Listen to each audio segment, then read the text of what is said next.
Magandang araw po sa lahat. Panibagong unit na naman tayong i-demo ngayon. So sa mga gusto pong mag-order ng ating automatic egg incubator, mag-message lang po kayo dito sa aking YouTube channel or sa Facebook page na ilalagay ko dyan sa link sa baba. So ang unit pong nandito ngayon is isang 56 setter and 56 aluminum hatcher. And yung sa baba is 108 full setter. Setter lang po yan at walang hatcher na kasama. So yun, pakita ko lang po yung design. Ang ginamit po nating board dyan is laminated board. Same po dun sa baba. So makinis po yan. And matibay po. Kasi hindi siya, wala siyang ampaw, walang butas yung loob ng board. Then sa thermostat naman po or temperature controller is Lelitech. Same ho yan dyan. Heavy duty na po yan. Original. And yung sa switch natin, yun, itong 23mm na round switch. So dito naman sa baba is nakatagil switch siya. So dito muna tayo sa taas. Ito po pala ay order dito lang malapit sa amin. 56 setter, 56 hatcher. So with demo ko lang sa loob. Yung sa setup ko po same pa lang din. Yan po yung logo ko. Andiyan yung cellphone number ko, pwede kayong magtawag. Sa loob po, yan yung itsura nya.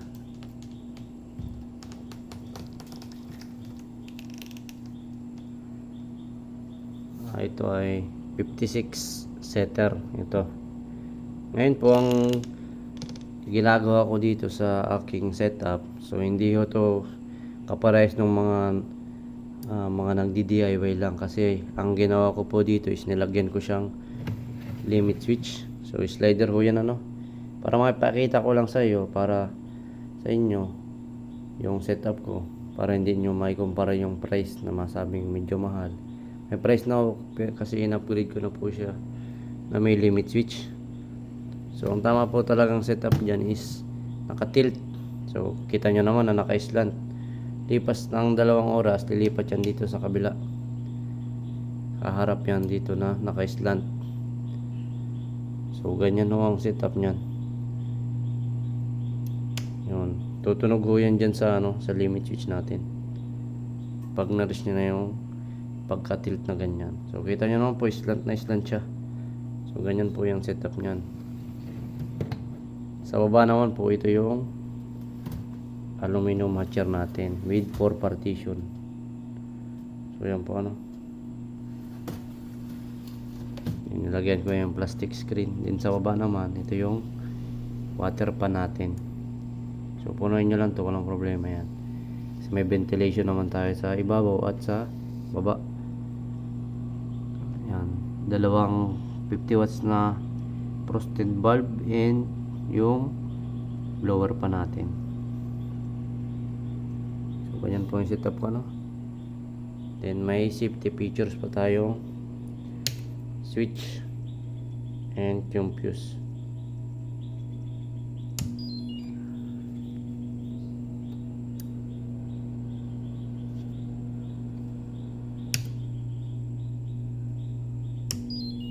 So yan po, Sa mga gusto po mag-order nito, ang price po niyan is 8,000 pesos only.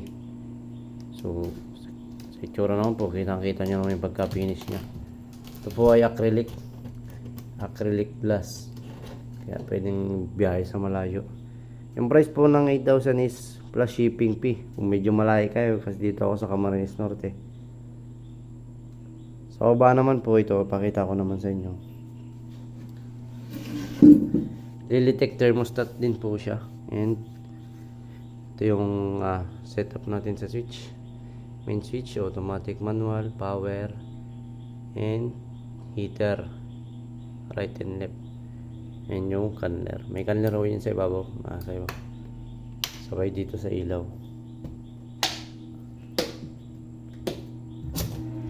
Ito yung loob nya.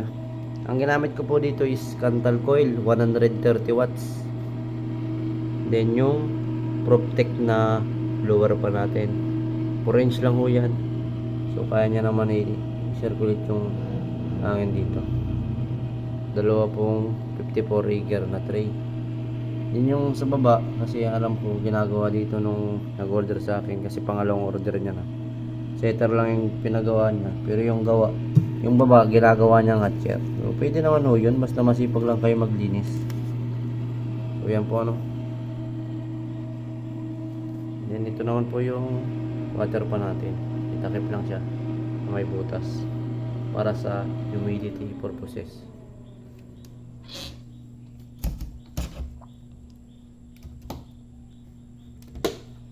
Yan, toggle switch po yan. Lock hatch na din siya. Toggle switch ang switch nito. Then dito naman sa temperature and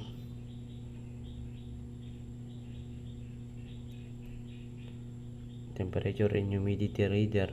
Ito yung tingnan natin ano. So upgraded po tayo ngayon. Yan po ang kagandahan yan is masyadong accurate siya and na-adjust mo pa. So maganda tong pang monitor lalo kung may pang calibrate ka. So ang ginagamit ko pong pang calibrate is ito, Brawer. Dalawa po nito ang meron ako. Then yung sa humidity naman po is yung Thermo Pro. So maganda ito at accurate.